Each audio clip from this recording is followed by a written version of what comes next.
back in Sonoma again. I'm here with Evan Merriam of Merriam Vineyards, and that name might sound familiar. How you doing, Evan? Good. How are you? Thank you for having me today. My pleasure. Thank you for being available here. But of course, this is your family winery. It is. Yeah, my parents started the company back in 2000, and fortunately, I can be here with them to help them work here. Yeah, it's a little bit like, how'd you put this, growing up in a candy shop or something like that? I mean, I don't know.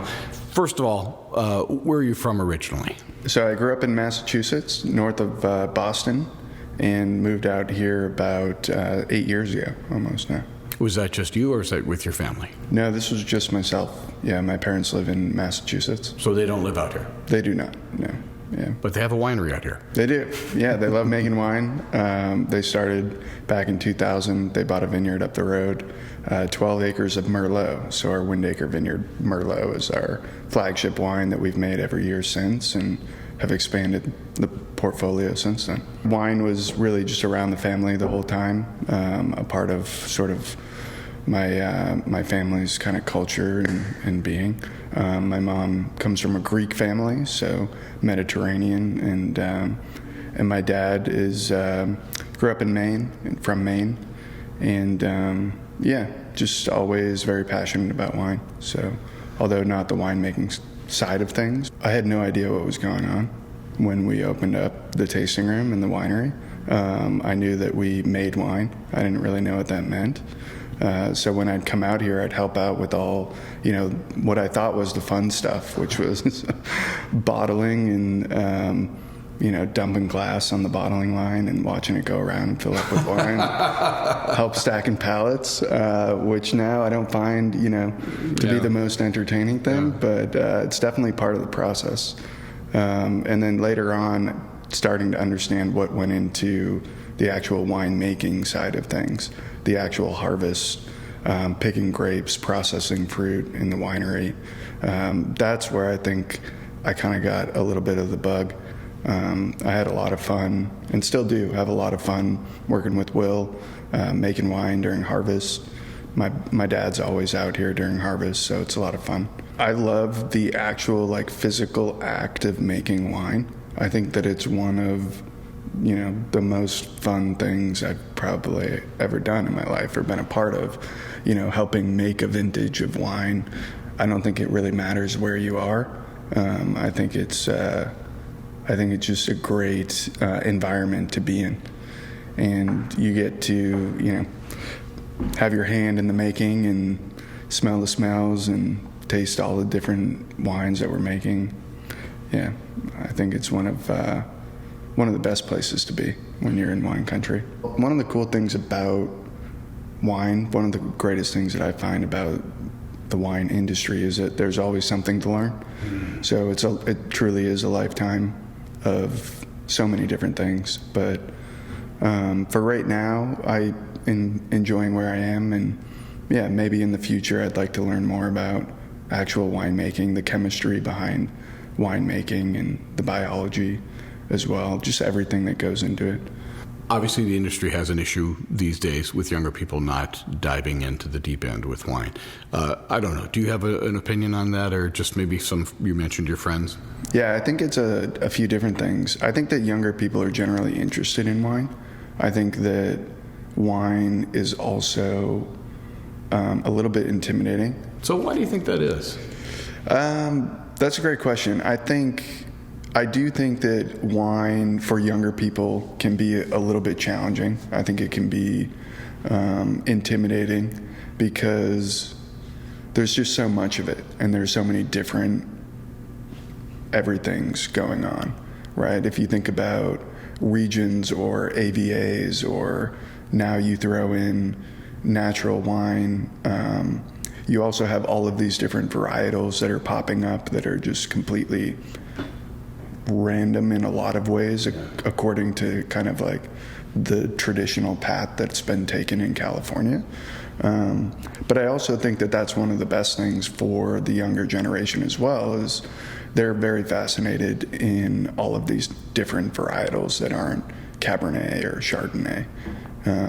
So I do see that as a positive, but I do think, ultimately there are just a lot of options out there. But I do think that that one of the biggest things for younger groups of people is maybe they're just doing things a lot later in life. I think that's one of the other reasons why I think maybe people are concerned about the younger demographic getting into wine. So in your role as a family member, as well as in an industry that is challenged, what do you see as your greatest challenge? My greatest challenge, really honestly, one of the biggest challenges, not necessarily about being a family member as much as being a small producer and sort of wanting to continue that. I think that we are, to your point, facing many different challenges from different areas, all aspects maybe.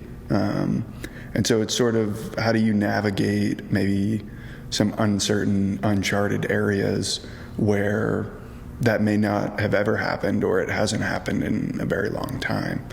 It kind of makes me think about a couple years ago, we had a frost on the weekend of Cinco de Mayo. And unless you've been farming for 30 years, you never would have seen that. No. And that's the only reason why I know about it, because I happen to know someone who's been farming for 30 or more years. And so that's interesting. I think we're in a place where we really need to try very hard in all of these different areas and not really give up who we are, how we do things. I think we kind of have to stay true to what it is that we do and how we do it. So do you ever get a chance to spend any time in the tasting room? Yeah. I love the tasting room. I love being here. My favorite thing is giving tours, talking to people, answering questions about wine, because it's not uncommon. I think we actually had a group this weekend that came in from Wisconsin, and they were in love with everything because it wasn't freezing cold. Yeah. Wow.